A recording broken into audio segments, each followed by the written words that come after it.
can fly. Hello, everyone. It's Lou Bayer from Civility Experts and the Civility Center. I'm here interviewing Kent Roberts, co-founder of the Civility Center. And Kent, today I'm very interested in sharing with our listeners.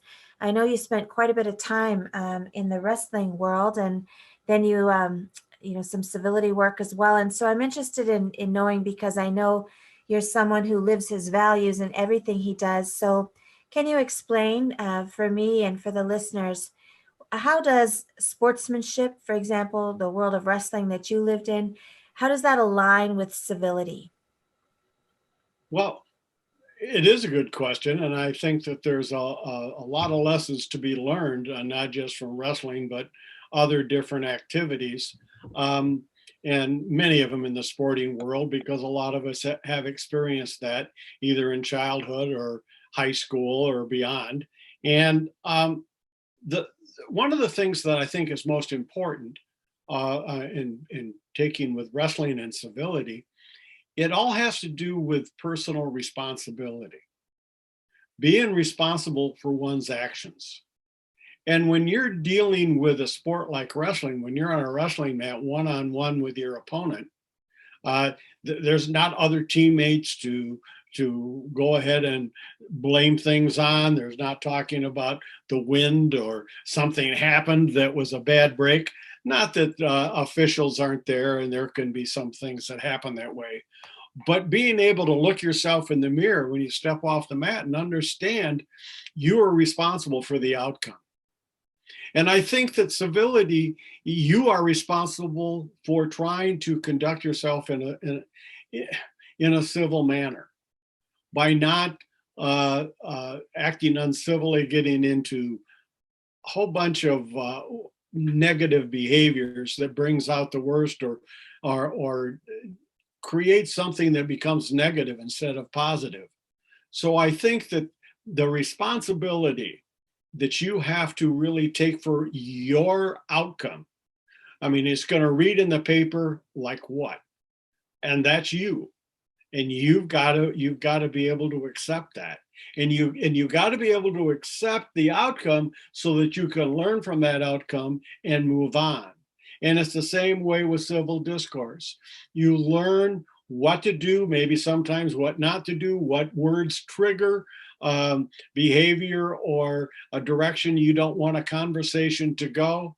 So you're constantly trying to improve, and you're trying to get better um, in that way. And also, there's another thing that I would really like to talk about.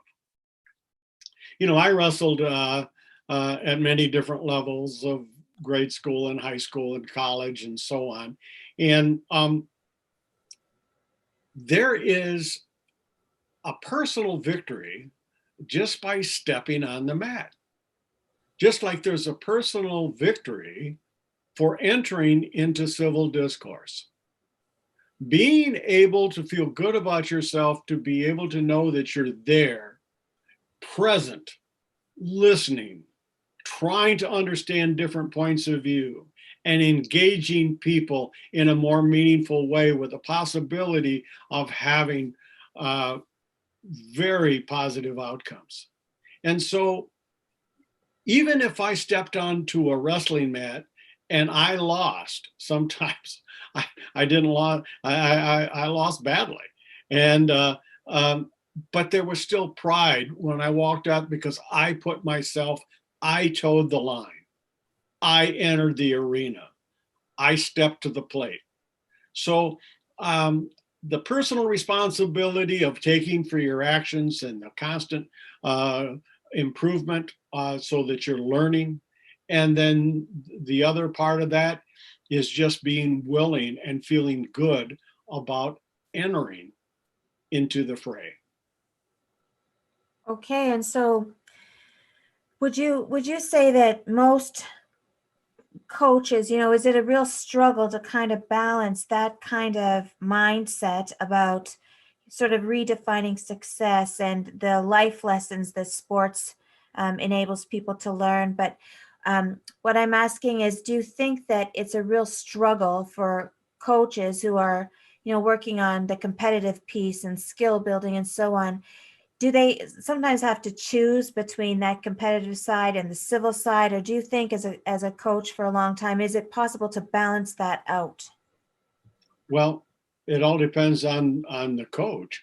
Um, it didn't take me long in the coaching world to figure out if I really wanted to be successful, it wasn't about me. It didn't care. It didn't matter how much I knew or whether I was a great wrestler myself or whatever. That had nothing to do with what we were doing.